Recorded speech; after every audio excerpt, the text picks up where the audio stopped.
Hi, welcome to NDE TV. I'm Peggy Robinson. Today's guest is David Klee, and this is the first time he has shared his near-death experience publicly.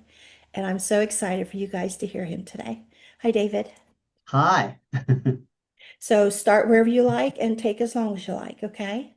Okay, thank you. Well, my name again is David Klee, and I was born 6th to 8th prematurely in the early 1950s. And back then, What did you say? 68? early 1950s, Early 1950s. yes, ma'am, I was born prematurely, and my mother had a whole kind of health issues, and that's why I was born prematurely. Anyway, I was, and How I was premature were you? I was about 8 weeks, Okay. which back in the early 1950s, I've been told is like a death sentence. Yeah. And they stick you in these air tents. And back then, and it was very dangerous. They found out, you could go blind or die from it and all that, and have all kind of problems. So I was in that. And then it wasn't long after that, I contracted a rheumatic fever. And that was an interesting thing. They said I had that for months. But having been born like that, I had lifelong internal and external uh, deformities I've had to deal with my whole life. And one of them was my heart. I was born with a mitral valve prolapse, a heart murmur, and atrial fibrillation. And when I was young, what would happen, I would be outside playing when I was 5 or 6 years old, and I would just collapse. And my mom didn't know what to do, and they'd rush me to the hospital. And of course, by the time I was at the hospital, my heart was fine. It had gone back in the normal rhythm, and the doctors would look at us like, "What? There's nothing wrong with him," and they'd send me home. So that's what happened back then. And then as I got into my 10, 11, 12, 13 years age, I was fine and the heart seemed to be acting normal. I was born in Indianapolis, Indiana, and I had so many health issues that when I was about 6 years old, the doctor told my parents that, he might do better in a warmer climate. That's how they did it back then. So my parents moved to Florida, and we ended up in Tampa, Florida. And in Tampa, Florida at the time, North Tampa was exploding as far as all these subdivisions. That was the thing back then. And so my dad bought a brand new house there, and we had a house, and we even had a nice pool. It was really cool. And you would have one subdivision with 1,500 homes. Across the street, you have another large subdivision with 1,500 homes. And that's the way it was. And that's how I grew up. I had a very warm and loving family, two brothers and a little sister. And I can remember many joyous weekends with playing sports with my brothers and teasing my sister a lot and all that kind of stuff. And we had a lot of fun growing up. So that my family life was my rock. And I was very blessed and I knew it. I could always go home and that was my refuge. I knew I'd go home to a loving family. Now, the other side of the coin, unfortunately, again, I was born with these deformities. One was a droopy eyelid, and the side of my face is crooked, and I was extremely skinny, incredibly skinny. So skinny, everybody told me I looked like a war refugee. But I ate like a horse. My mom, she always made sure I had all the food I could eat. That was just the way I was because of the way I was born. Well, I got needless to made fun say, of a lot for being so skinny too. People well, don't see that as a bad thing, but it is. It's a bad thing to be made fun of like that. I did a lot of research on it. It comes down to the fact if you're just a little different, you're not part of the norm. Yeah. And I was different. And so it wasn't before long, even in early elementary school, by age third, fourth grade, I was starting to be picked on, teased a lot. And it got really bad to the point, even in elementary school, I called them the hoods. These were kids, even back then, they were maybe 1, 2, 3 grades older than me.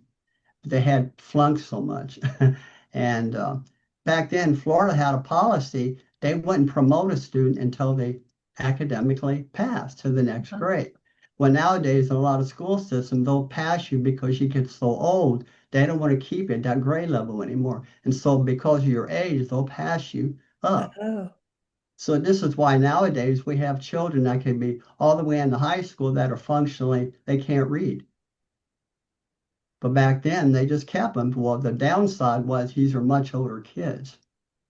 And so they would really pick on me all the time. And it got to the point, even in elementary school, they were starting physical violence with me. They smashed my head against the poles in the hallway and stuff like that. And they would tease me and do whatever they could do to harass me. it made us Well, easy targets because we're small, right? We yes. don't Oh, pick they on were the so big much bigger ones. than I was Right. so small back then. It was incredible. I was really small. And then I got the bright idea in the fourth grade. I wanted to join the band, the school band. They were starting a new band program. And my parents asked me what instrument would I like. And I said, I'm being told I need to play the flute. And my parents went, particularly my dad, a flute? That's a They didn't girl's catch on instrument. being told. You I know, don't think they who's did. telling you? Right. And I just kept insisting. And finally they said, okay, we'll take you to the music store. And they did. And when you Well, say being told, did you mean like something outside of you or somebody said that? no, outside. That's what I thought. Okay. Yeah. And and even the music store said the same thing when he asked us, what would you like to look at? And I said, the flute. And they go, that's a girl's instrument. And so I said, okay. So I tried three or four other instruments. And when I finally picked up the flute, I played it. So they shut up and they bought me the flute. So that's how I started. And it wasn't long before the hoods at the elementary school called on that I was playing a girl's instrument. Oh. And so they would just tease me, try to take my flute away from me. It got so bad in the classroom that I even had to hide it. And it got even so bad, I had to have my teacher hide it because they would find it and they would put it somewhere else or they'd put it outside the door and just out in the ground somewhere.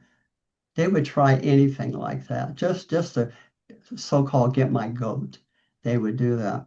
So that was my elementary school years. Well, by the time I got into junior high school, I was so browbeaten from the torment that I had developed a whole new world for myself. It's just I can put myself in a special place. So when the teasing or the brutality would start, I would just go to that special place and wait until they were done. You And mean because mentally? You go to, mentally, awesome. I yeah, get it. I developed a special place for that. And so Would you by say the you were time actually out of body or is like a meditation, a like a meditation, protection of yeah, you? That's cool. Okay. I yeah. So mean, it's by sad that you had to junior, do it, but it's, it's cool that you correct. were able. So by junior high school, the bullying got really severe. There were kids in junior high school, Peggy, driving. They Yeah. were so much older. They were like 16, 17 years. There were kids going into the military right out of junior high. They were so much older. Uh, And so this is what I had to deal with. Well, by then they started to get really physical with me. And it wasn't unusual where they would take and drag me into boys' bathroom and they take turns beating on me, slamming my head against the sink or urinal or whatever. And by then, like I said, I would just get in a special place and I would just go limp and wait till they were done. And of my course, guess when I is you got, never told. pardon? My guess is you never told. People didn't tell back then, I think. No, well, I told my mother. Uh-huh. My mother was my little savior. She would do whatever she could do to try to help me. And she would storm off to the school and tell the school what the bullies were doing. But basically they never did anything. Right. And if the bullies found out, and then I got beat that much worse. Right. That's what happened. So this went on through junior high school. And then by early high school, it started to subside, believe it or not. I guess the bullies were after a larger game. I don't know. So I didn't have Girls. it too bad. Girls, right. But what happened was I went to a gigantic high school in Tampa, Florida. There were over 3,000 students in North Tampa. It was big. And I learned how to walk outside the classrooms, outside the hallways, trying to avoid the places that they might hang out at. And I did my best with that.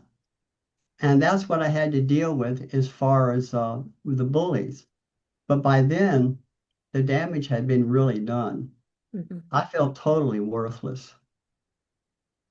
I mean, it got so bad one day, even in PE, they grabbed me when the coach wasn't looking, and they tore off my gym clothes and they paraded me in front of Oh, the girls playing volleyball on the basketball courts. And so here's like 100 girls and all these guys just laughing, oh, joking, and I couldn't do a thing about it because, like I said, if I tried to fight them, they would just beat me that much harder. I'm not trying to really do the thing and go, oh, woe is me and all I that. I'm understand. They're your stating memories. that's my memory. Hmm. So I felt totally worthless with all this. So because of that, academically, I didn't do anything because I felt like, why bother? And even the teachers, they'd ask for my mother to come in and have conferences with her. And it got so bad, they even started thinking, well, we think he might have mental issues because he won't look at people, he won't talk to people. All he does is sit at his desk and look down and like he's somewhere else. Oh, But well, the you truth of the were, matter right? was, I was. Yeah. I was somewhere else because it was so horrible. And the thing is, as soon as I got home, I was a normal kid again because I was in my loving family. So this So was glad high you had school. that. Oh, I was so blessed. Beautiful family, and I admit it. And so by the time I was in high school, I didn't do any studying. I didn't care. Then all of a sudden, it was time to graduate. Well, the question is, would I? But amazingly, I graduated with a C average, having never cracked a book. Me too. I never cracked a book. Yeah. And when I tell people about it, they go, how can you do that, particularly in that school? That was a tough school academically. But I never cracked a book. And then the next chapter of this, this was like in the middle of the Vietnam War. Guess what happens to young men when you turn 18 and You get 19? drafted. You can get drafted. So my dad, but they had something where if you started college the next fall, you could defer being drafted until you graduate from college. Okay. With the hope is maybe by then the war is over with, you know. So I went to start college. I'll backtrack just a little bit. Okay. My music had accelerated. My music had made me one of the better flute players in the state of Florida in the high school level. I had gravitated to that level when I entered different competitions as a flute player. I was like near the top or at the top. And because of that, I worked harder and harder and harder as a flute player. Of course, academically, I didn't, but as a flutist. So what happened that spring, I was a part of the Methodist Church and the Shenandoah Conservatory Wind Ensemble, which is Methodist, was touring through Florida. Our pastor set up a meeting where I could audition to the director for a music scholarship to the Shenandoah Conservatory. So I did, and he said I did a great job, and I got a scholarship to attend there the next fall. So here I was, all pumped up, ready to go. Well, around the end of July, I got a letter from Shenandoah. They said, well, due to the war in Vietnam, they had to withdraw the scholarship. Oh, And all of a sudden, what do I do? Because if I don't start college, I can be immediately drafted. So my dad, he really got on the gun and he found a 2-year junior college that was taking late applicants. So I got accepted and I started there in the fall. So I did that. And then the next semester, I was able to transfer to the State University, which was a very large university there in Tampa, University of South Florida. So I did that for a year. And then what happened, they started something called the lottery in the military, where they would take all your first letter of your last names, throw them in a lottery, and over day 1 to 365, they would have all these letters come up. And depending upon where that letter came up in this lottery draft, they had to go through all these other letters before they could get to your letter. Well, I got a 250 out of 365, which meant I probably would not get drafted. Mm-hmm. So that's fine. So I immediately quit college and I started to see if I could get into professional music. And so I put together a little band, and this is in Tampa, Florida. And we started gigging wherever we could. You know, we're like 18, 19-year-old kids. We don't know what we're doing. A side note to this, my dad also had a hardware store he worked at that he owned. And the band got to practice in the back of the hardware store at night. So we were there practicing. And I noticed this one guy kept walking over. It's like 10 o'clock at night. He looked in the glass in the front of the hardware store, just look around. And then he would leave, then he would come back. Well, you know, when there's four guys at that age bracket, we think we're invincible. And we thought, well, we know there's been some theft in the area, so we're going to try something here. So what we did, when we finished rehearsal, got in a car, backed up, drove around the block, and sure enough, those four guys, there was four of them, they were all right in front of that hardware store looking in again. One was piddling with the door. So we thought, okay, we're going to be tough high school guys here. And so I pulled the car up and I asked them, what you doing? We thought we were being tough. And one of the guys walked right over to the car and I rolled it down and I asked him, what are you doing? Next thing I know, he puts a gun to my head. He puts a gun right to my head and I felt it right on my temple. But I didn't feel fear. I didn't feel scared. I actually felt calm. And I was like, so I was trying to talk to the guy, you know. And then the drummer in the back seat, he said, that ain't a real gun. It's just a toy. Ooh. So he takes the gun, aims it up, and he fires it. And that's when we realized that was a real gun. And he put it right back to my temple. So I thought, well, I'm not sure what's going to happen here. And then the other three guys ran up to him and said, we got to get out of here. So one of the other guys threw a can of some kind of police mace in our car. And then they took off and left, just like that. And I was still like, I was totally stunned about this. And then by then, one of the other members of the band had called the police. And it wasn't 30 seconds later, there must have been 20 police, deputy sheriffs, and state troopers that came in.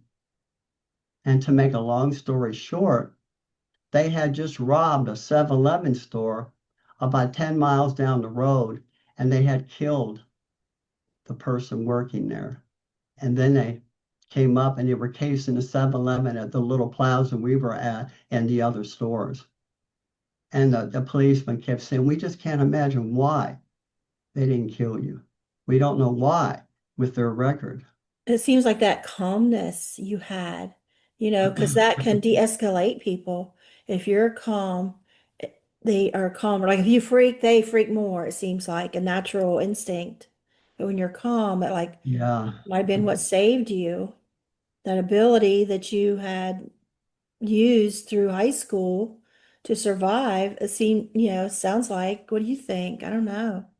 Well, I'm thinking I developed a toughness, I guess, from all my abuse because I was so used to it. And like, here we go again type of syndrome.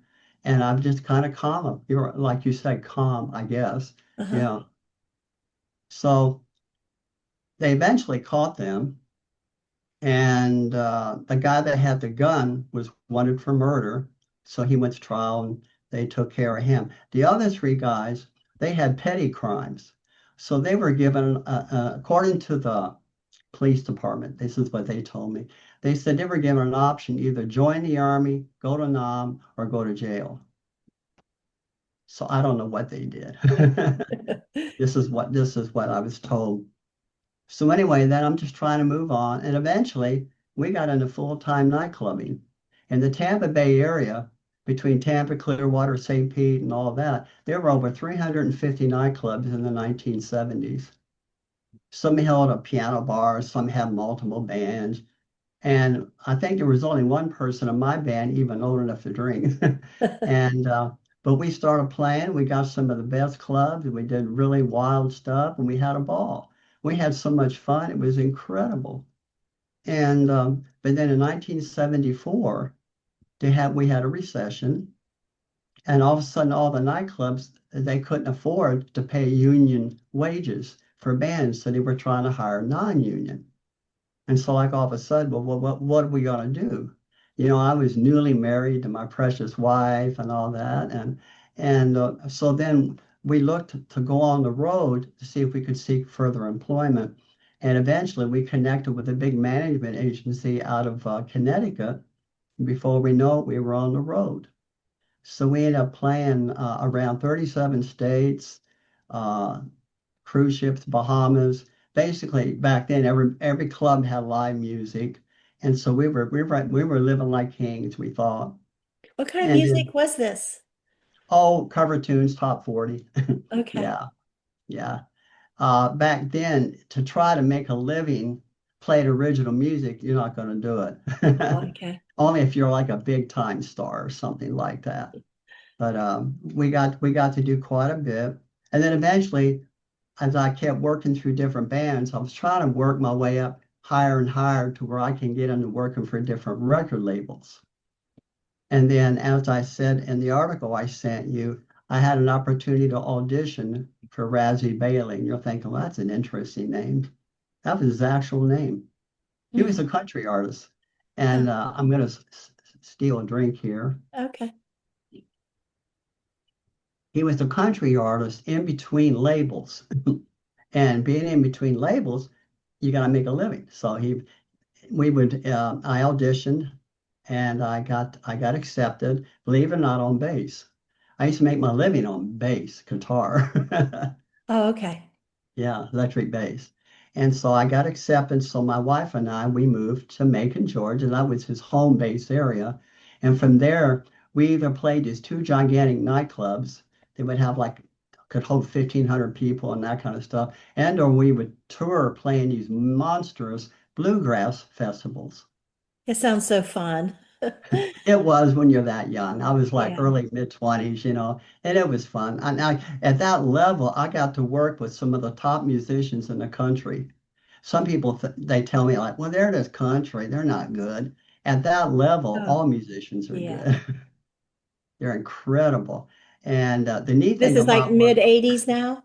no, this is still mid 70s. Okay. Because it seems like Yeah, country got popular. It seemed yeah, me like yeah, early 80s, mid 80s. yeah. Yeah. So he did a really neat thing where he was like the main act. And by being the main act, we would start a bluegrass festival and he would be show tuned and we would back him up. We might play for an hour, 2 hours. And then he would leave the stage, but his backup band, we'd stay on the stage. And then new recording acts who had just signed with record labels would come up and play, and we would back them up. Of course, we're sight reading, but we had fun. Uh-huh. And I'll just jump ahead and then I'll jump right back. That's okay. When I was teaching later on, I just started at this new high school. What were you And teaching? pardon, What was you teaching? What I subject? was a band director. Okay. Yeah, I was a band director after I Okay. finished college. And so I was going down the hallway and this teacher saw me. She said, "Hey, David."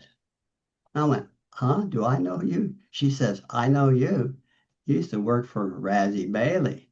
I go, "Oh, I guess somewhere you've seen us play." She said, "Yeah." She pointed to a particular bluegrass festival in Alabama that I had played in back in Razzie.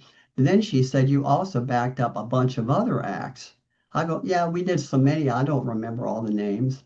And so she was having fun with that. And then I went on my business. And the next day she saw me again. She said, hey, I got some pictures for you. I go, okay. She had taken pictures of that bluegrass festival of the different bands on the stage. Huh. So she kept showing me these pictures. And all of a sudden, this one picture, I instantly recognized who I had backed up. Because this is about 6 years, 7 years later. It was the band Alabama. Oh. I had backed them up. Uh-huh. Oh my goodness. Wow. And they had asked me if I wanted a job with them at the time. I didn't know back then, I didn't know who they were. Oh. And Razzie was a bigger name. So I stayed with Razzie, but that might have been interesting. Who knows? Yeah. If that would have been part of my journey. So anyway, that's the kind of musicians I got to work with, and it was really fun. Okay, fast forward a few months, my wisdom teeth came in. And I knew it was time. Well, we had just recently moved up there to Macon. I didn't have a dentist. So we had to go find one. And then we had to find one that could had an opening. So we went in and I had it scheduled. So when I went in to see him, that's when I found out he was just going to give me a local shot. He wasn't going to put me under. And I was like, okay, I'm not too sure about Right. this. I had never heard of that. He says, yeah, you're fine. You're a young guy. You can handle it. So anyway, he started pulling the teeth. And that's when he found out my wisdom teeth were like, the roots were like a hook. Oh no. They were like a hook. Yeah. So he was yanking with all his might. He couldn't get them loose. He was about to pull my jaw off. So then he got the wild idea. I'm assuming this is legal. I don't know. He got a chisel and a hammer, a dental Bust them out. chisel and hammer. Yeah. And he told me, he said, put your arm under here like this and hold up like this to help hold your jaw as I pound on it. Gosh. So, so he starts pounding on it. Well, the pain, even though I had the shots, the pain was unbearable. Oh no. And this goes back with my heart arrhythmia. Uh-huh. So anyway, he kept pounding away, pounding away. And I was getting to the point I couldn't take the pain anymore. It was so bad. And my wife could hear it in the waiting room. She could hear him pounding. I mean, and eventually, all of a sudden, I didn't have any more pain. And then I realized I'm up on the ceiling. I'm up on the ceiling and I'm looking down. And I could see his dental assistant shaking my face, slapping me, screaming. I could see the dentist, he was about as white faced as you can get. And he was like, oh my goodness, what has happened here? And but I was completely calm. I was like just looking around, like where am I? What's going on? And it was Yeah. so serene and quiet but and then as I looked around, I realized I could see the secretary at her desk down the hallway, and I could see her getting all upset because she could hear what's going on. And then beyond that, I could see my wife in the waiting room. She had a magazine in her hand. I think she put that down, and she was like, she was really getting concerned about what to do. And this went on for several minutes. I was just watching, seeing what's going on. And everything was so calm. I really wasn't concerned about the body. I don't know if I knew that was mine or not. I don't know. I just wasn't concerned about it. And then it seemed like all of a sudden, it's like, you're watching a video, then the screen goes dark. So it went dark, and next thing I knew, I was back in my body. And oh my goodness, the pain. Oh, Lord, the pain was unbearable. And the assistant, she was still slapping me until I opened my eyes. And then the dentist, and they looked at me and they realized, okay, they don't know what happened. I didn't know what happened. and they decided no more surgery. We'll just stop you there. So I've still got one wisdom tooth to this day. You never went back. Huh. Did When they I get went all to of that others, side out then? they got here and up here, and Okay. then I've still got this one down here. Oh, And over the years, as I've talked to other dentists, they say, just leave it alone. It seems fine. So we're not going to mess with it. they don't And want you dying on particularly, their table. right, and particularly after I told them about that, right. Yeah. So I went home. The sad thing was I was supposed to work that night in the band. So my wife took me because I couldn't drive. I couldn't drive after that. But what was interesting about all this, I knew I did not remember that I had been up there watching all this, but I knew something had happened. I felt so different. I'm not talking about the physical part, the mental part. Something happened. I don't know what happened, but it was different. Mhm. It's like And there's so a I got, block. yeah. So I got to the club and I started to play. I couldn't play. So we told the band members, not that I had my possible NDE, we just told them that of the procedure. Yeah. And the leader, Razzie, he agreed to play bass that night, so they let me go home. And I went home. But what happened to me after that was how I viewed life, my career. I realized I didn't want to make a living as a full-time performer. That wasn't my direction. That right there is so common that, because I know that feeling, that we may not remember the NDE, but we are still changed by it. Like there is something that we know we're changed even before we remember, oh wait, this happened, isn't that Yes, something that like our soul knows before our mind does? That something's changed, something happened, something's different. yes. So Razzie was at the time, he was negotiating a contract with RCA Records. And I had knew realized I had to make a major decision. And this was like around June of 1978.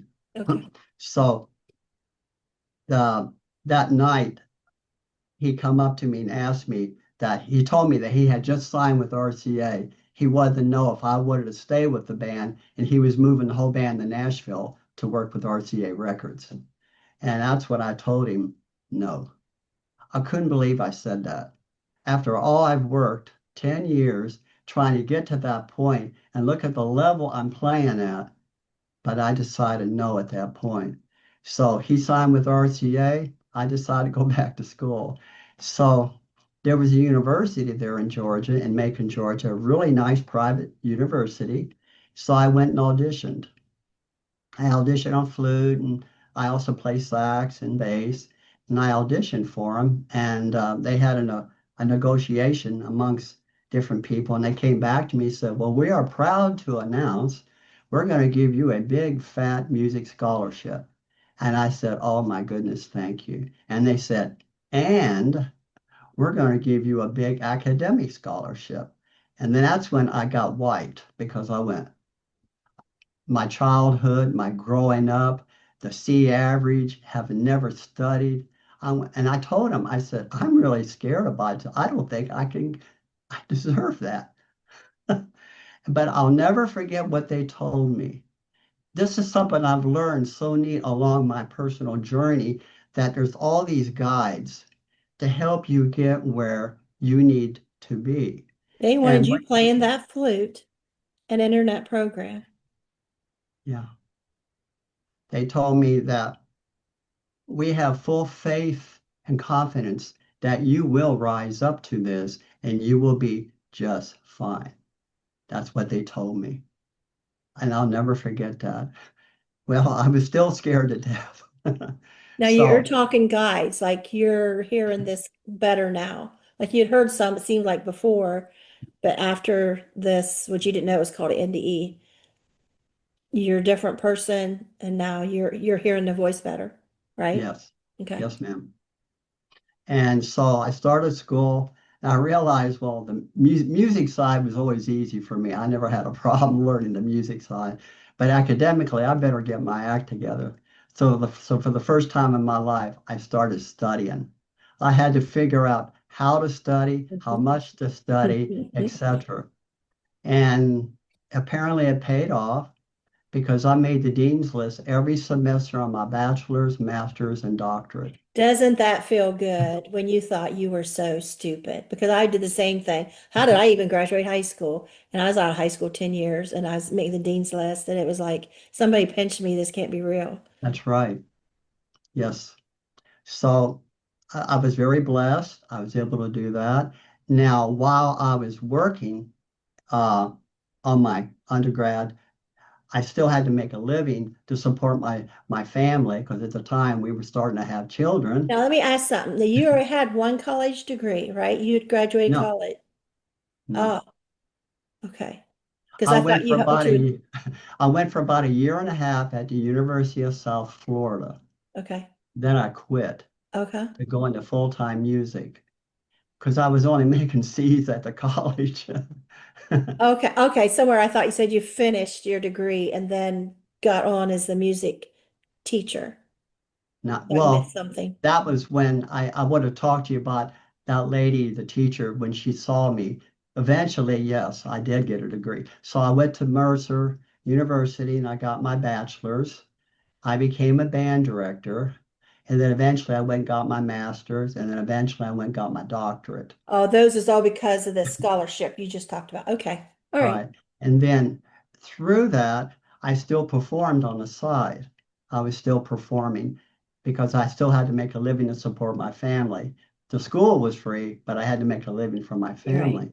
And so some of the fun things your audience might get a kick out of, I got a phone call. I was part of the Atlanta and Musicians Union.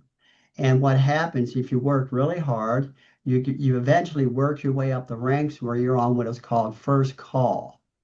First call means if they need a bass player, some group coming through needs a bass player, some big act, I will get the phone call first and they'll Cool. offer me the gig. Uh-huh. Well, so I got this phone call and this guy said, I'm the orchestra director for, I think you're too young to know who they are, the Letterman. Oh yeah. Oh yeah. I've You heard of the do? Letterman. Okay. The Letterman show, right? The Letterman, the band, the Letterman. Oh, okay. They had a series of number one hits in the 70s and early 80s. It Okay. was three guys. They had a series of major hits. So anyway, they were If I knew touring the through major hits, I would probably know it. You know what I mean? Like the songs, but like, You're Too Good to Be True. okay, Yeah, yeah. that one. Can't take my Yeah. eyes off of you. Yeah. Yeah. So that was the group. So anyway, the guy calls me. He's in LA. I'm in Macon, Georgia, and when I picked it up, he told me who he was. I said, "That's baloney. Nobody's going to call me out there to do that." Yet he's going, "No, I'm for real." Anyway, I didn't really believe it, but I said, "Okay." So I got all the details. So the day of the gig, I drove to the Macon Opera House where it was supposedly going to be at. When I pulled up, I looked in the marquee and it said, "The Letterman." Then I started getting nervous, really nervous. So anyway, I got my bass equipment out and started walking on the stage, and sure enough, I saw them, the Letterman. And they were the nicest bunch of guys, and we Uh, had a great evening performing. And again, they kind of offered me a job too, but I turned them down, and it was just a really nice situation. And another one that was a lot like that, I got another phone call that I need you to play bass for the Barnum Bailey Circus coming through the Southeast. You're old enough to know when they actually yes. had that, and they had a three ring circus, and they'd have a big to do and all that. It was really nice. So as I was pulling up to the Coliseum in Macon, I almost ran right into a herd of elephants being brought into the Coliseum. So I realized that's for real, and that turned out to be a great gig also. So Go that ahead. that that takes me through there. Now, what happened during that time was my heart. I would like the first time it really took off was when I had I was in the dentist chair. And then after that, for the next 30 years, I could go 6, 8 months or more arrhythmia free pretty much. And then eventually it would kick in and I would be in arrhythmia. And of course, a lot of people, when they're in arrhythmia, they can walk, they can work, they can have a normal life. I cannot. When I'm in arrhythmia, oh my goodness, I'm on my back. My heart's beating over 200 beats a minute. I could have a stroke at any minute. And so all I can do is they pump me with all these different meds, blood thinners. They got me wired up, and that's all I can do until the meds usually kick in to put me back in normal rhythm. Eventually, it got so bad the meds would not put me back in normal rhythm. Then they started something else called cardioversion. This is where they stop your heart with electric shock and then restart it. The downside is there's no guarantee if your heart will restart. So And this went from um, just off and on to now it's a thing. Like, did it come at a certain age, or what started being a thing? well, my first one was the dentist chair at age 28, and then from then on all the way up till my probably early 30s or so, I would go into arrhythmia, and then sometimes in arrhythmia my heart would stop. And one of the more dramatic times, I was in the Macon Hospital in the cardio unit because I was in arrhythmia, and I was just all I could do is lay there. Now the bad thing about arrhythmia for me, there's no pain. I just can't do anything. I'm just laying there, but I can't do anything. So I'm laying there, and then this this little young nurse came in, was asking how I was doing, and next thing I know, I'm in this dark room, and I'm just looking all around, and it's completely quiet. The room is completely dark. It's very peaceful. I hear nothing. I don't know how long I was in there. I felt like quite a while. And then the next second, I'm back in my body feeling horrible. And there was all these doctors around me that had been working on me. And that was one time. Another time, I was in my home. And so I was in my home and my heart went into arrhythmia. And as I went into arrhythmia, I couldn't do much. So I was laying in bed. It was going in and out of arrhythmia. So I decided in the middle of the night to get up and use the restroom.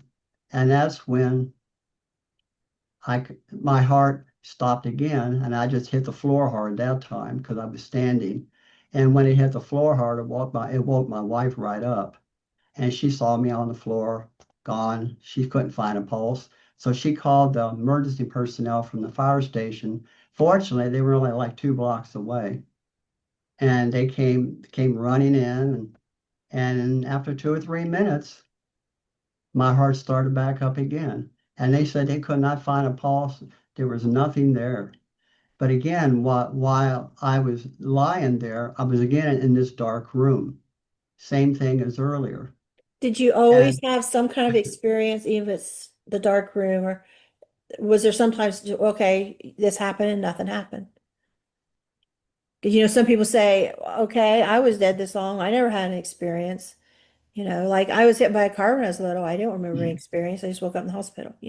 So I was just curious, is there sometimes there was no experience, sometimes there was, or was it always just in this dark room? I think it was either the dark room or the one time I was up on the ceiling. Yes. Okay, that one time at the dentist office. And my heart probably stopped about 3 or 4 times during those years. Okay. And then finally, what's really wild about this for me, my heart can go into arrhythmia on a Friday afternoon.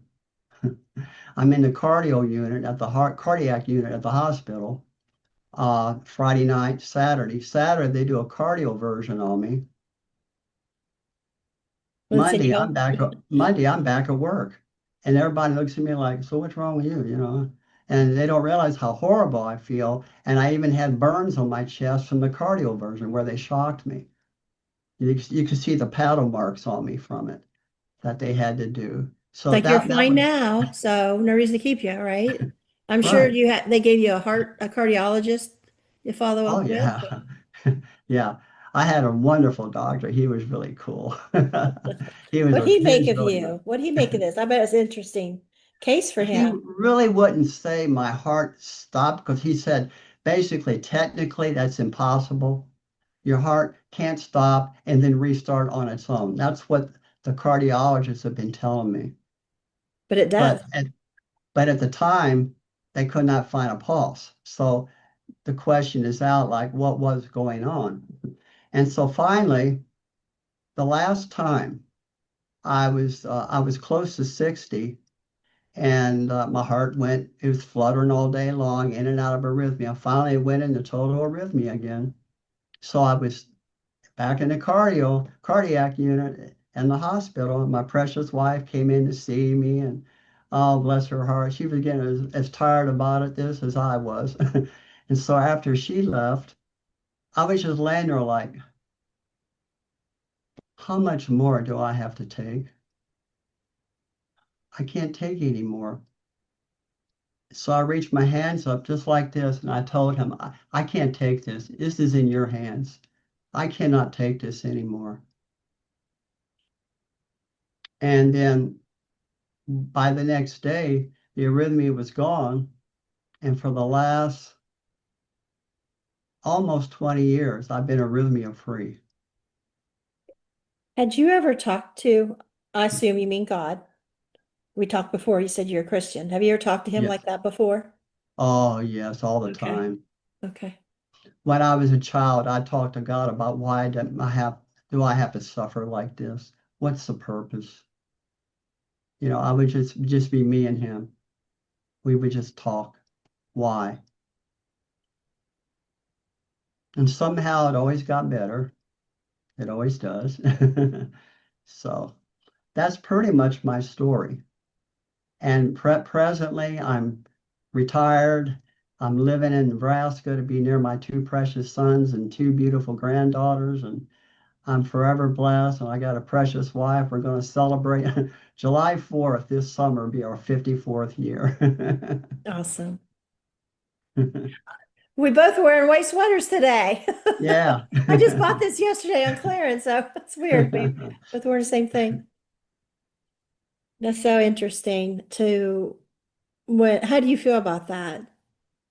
To tell God, it's in your hands. I can't take any more. And then all this time now, it looks like he stopped.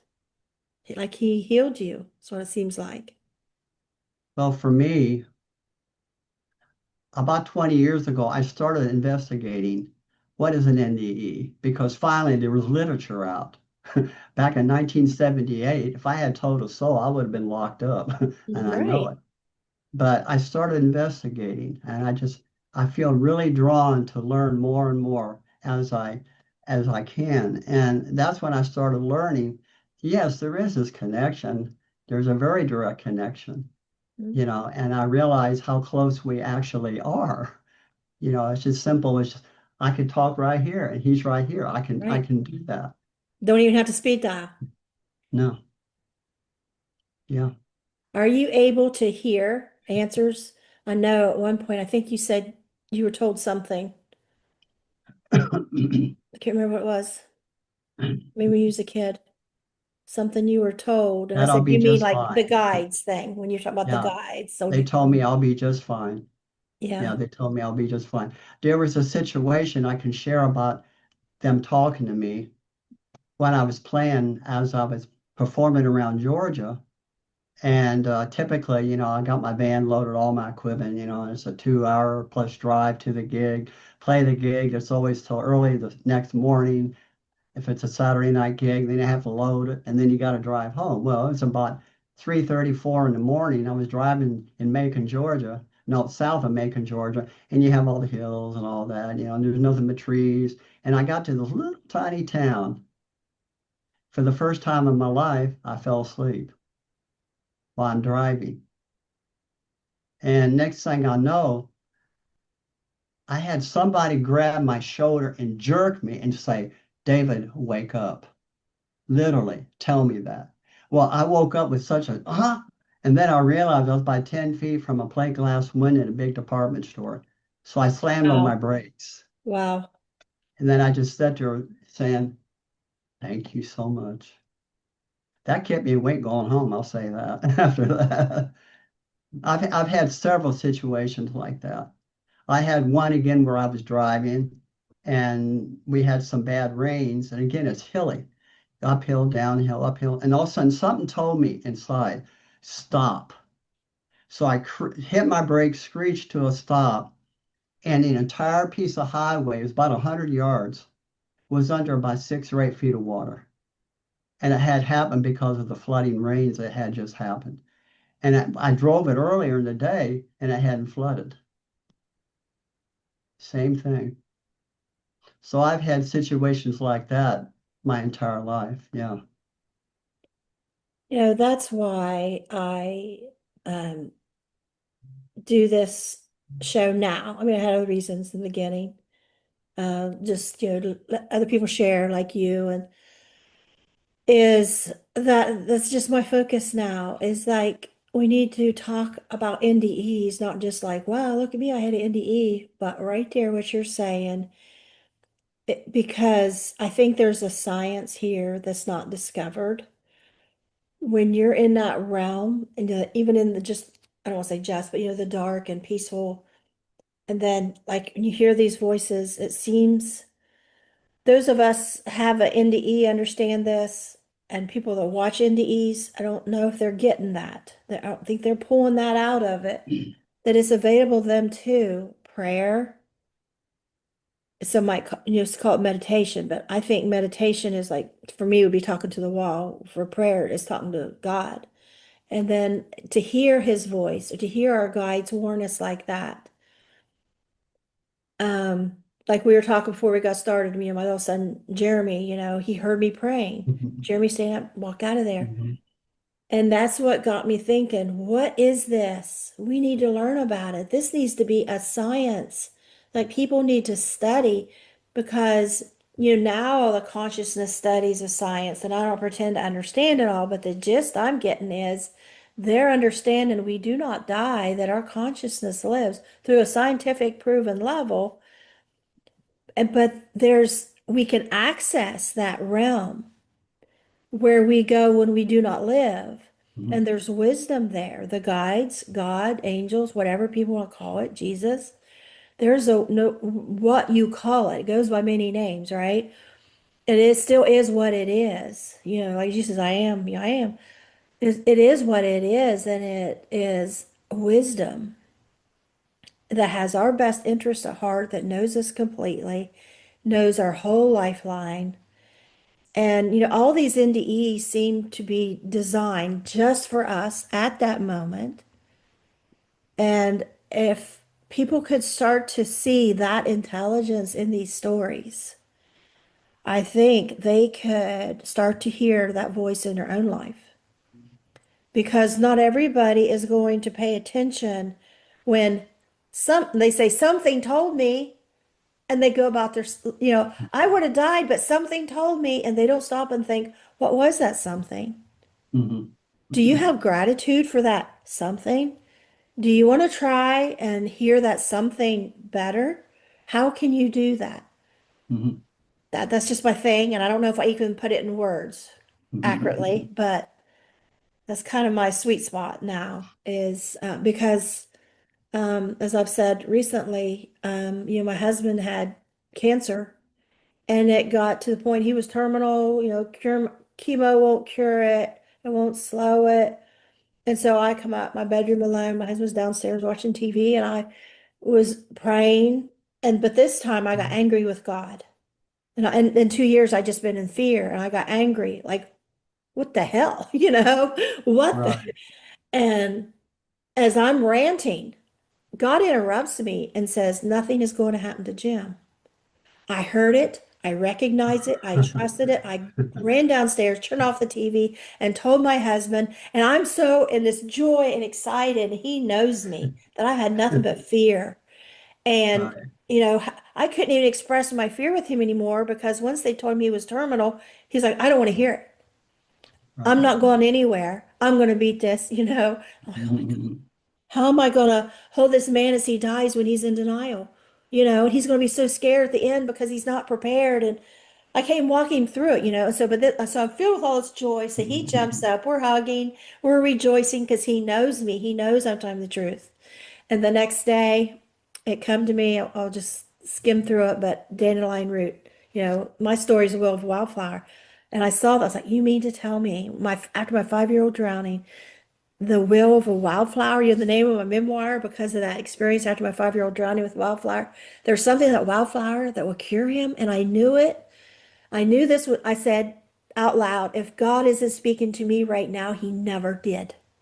Like you take all your poker chips and don't play poker. Right, You're betting everything on this.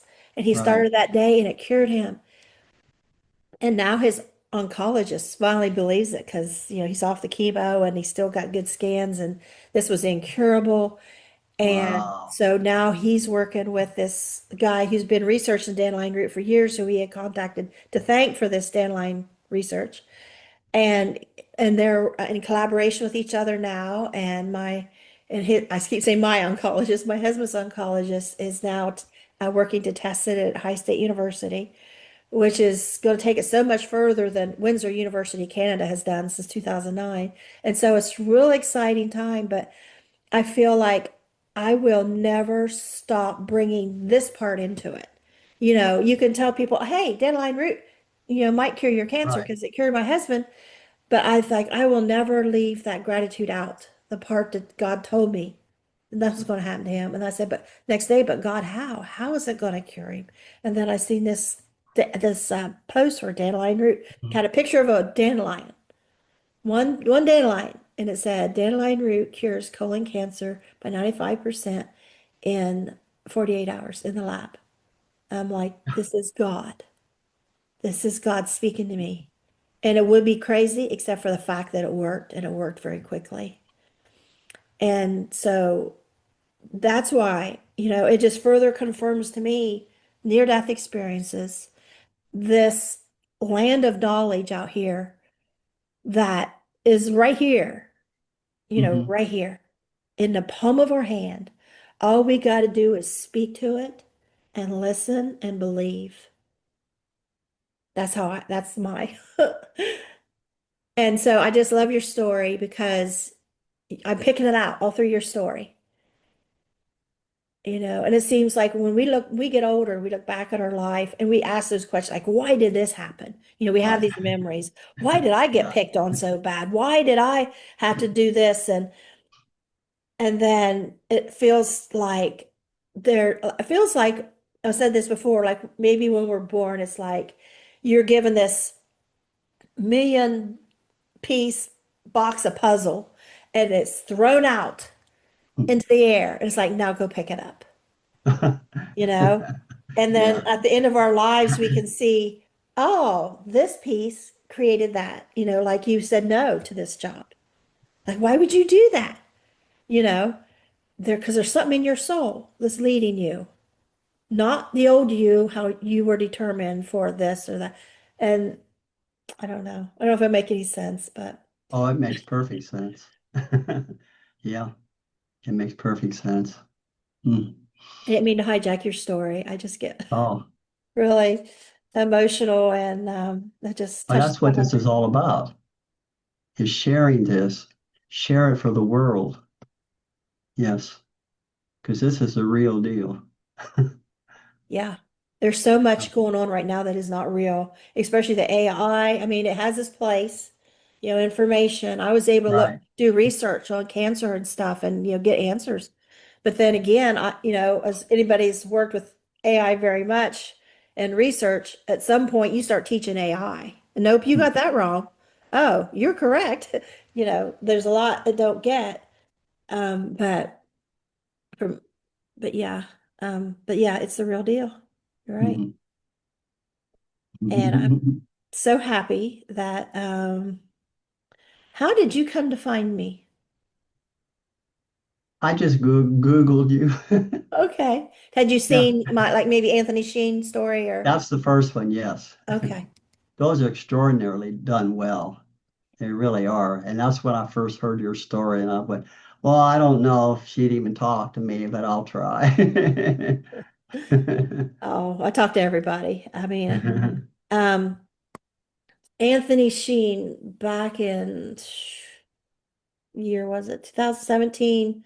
Went to my first IONS, only time went to IONS conference, Denver, and overheard people talking about him, this filmmaker from France, and there was this rumor that he was a billionaire. Found out later that's not true, but they said he worked for a billionaire that was interested in indies. That's not true, but so I thought, oh wow, and I seen a couple he put out early on.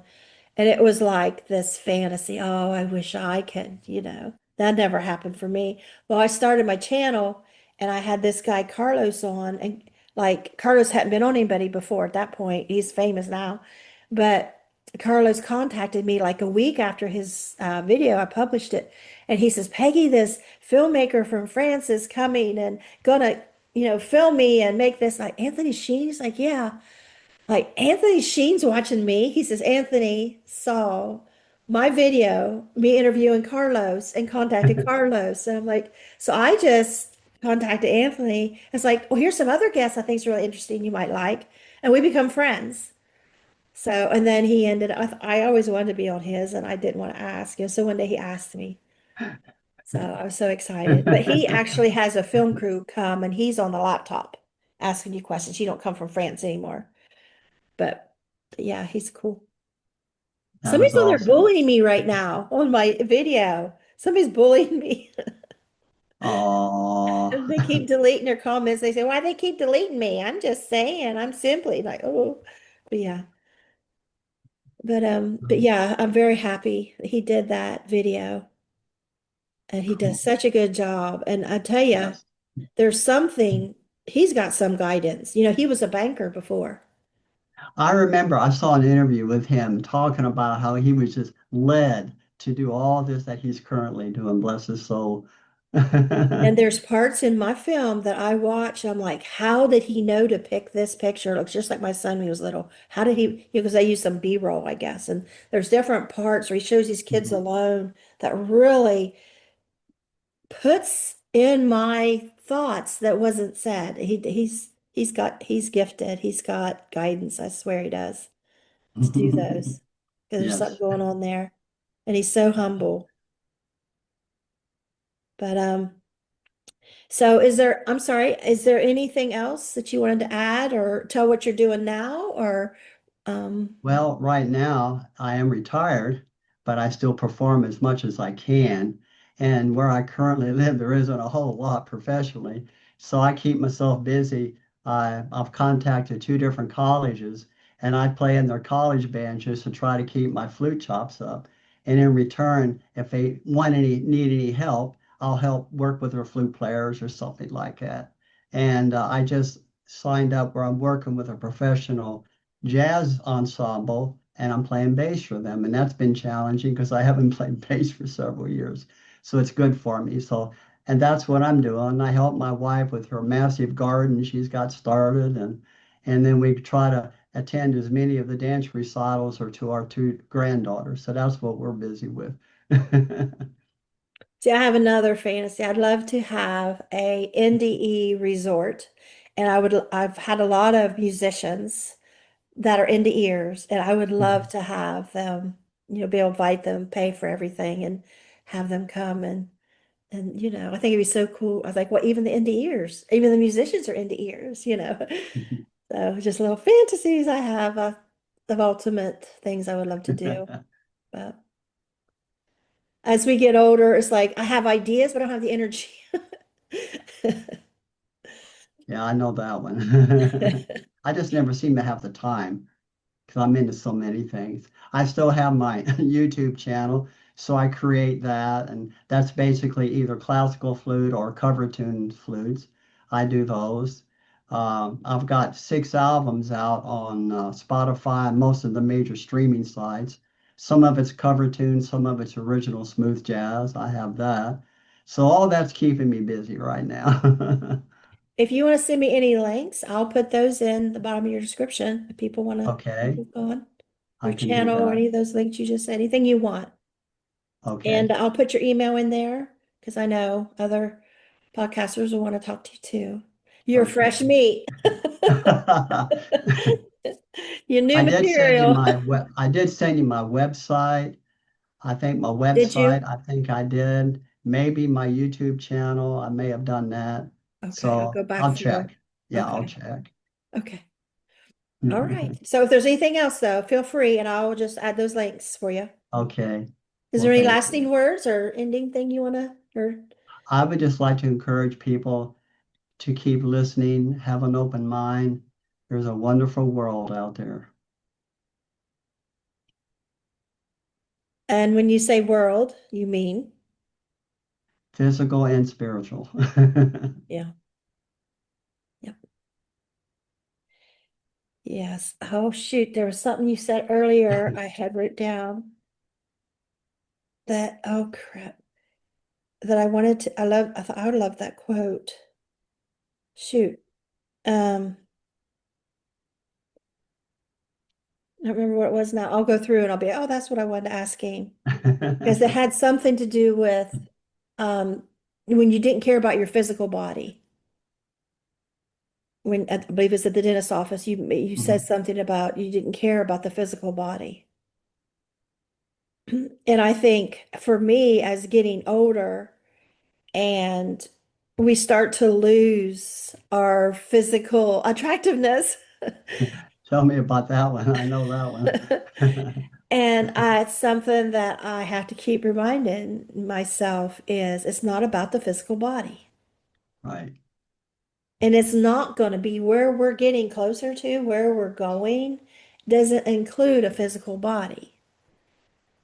right. So I think we want to be the best version of ourselves for when we are there for good, I think. Yes, And yes. that we want that to be beautiful. Hmm. We want that to be beautiful. And people that think being mean and hateful and hurting others is somehow going to get them ahead, or that they put down people for their physical appearance like you had growing up. And I did too, because they'd say, you're really that big around, it's so small. Um, is and it doesn't matter if we're too small or if we're too big, or oh wow, look, they've aged, or oh look, they've got this deformity, or they had this injury and now they I was with the eye doctor yesterday, and like I was supposed to have an eye surgery, and he's like, you could lose your eyeball. Oh, I don't think I'll have that surgery. I the think I'll journey never just, stops, does it? yeah, I don't want a girl with one eyeball. So, um, yeah, it's just, it's not about the physical body. Mm-mm. And if we could get the world to understand that through talking about near-death experiences, huge implications. And, there I go. I'm a dreamer, right? I always have been that the kids would stop bullying people. Yeah, and older people, even older people, judge them. I know my mom died at 89 and she was still criticizing. Oh, she looks so nice. Why don't you dress like that? Why are you Oh, so fat? Oh, what's wrong with her hair? Oh my God, she's bald. It's still at 89. I'm like, do you ever look in a mirror? That's what I want to say to her. You know, um, right. this it doesn't matter how old they get. Like they can still be these like a child bullying kids. And I don't know why human nature is like that, but I will say this before I shut up. But I heard, I think Jeff Mara had a guest on, and I can't remember who it was. It was an NDE researcher, and they had said it was a couple years ago that they had said that I think it was a group of college students who were starting to take talking about near-death experiences into schools and talking to kids, and they would track their behavior, and they all had such better behavior after hearing about NDEs. And I thought, well, how do we start that and get that going instead of what they had going on in the schools here recently? Right, right. I think there's a lot to learn from them. And It's just a much larger scenario out there of the world. It's much larger than humanity could ever imagine.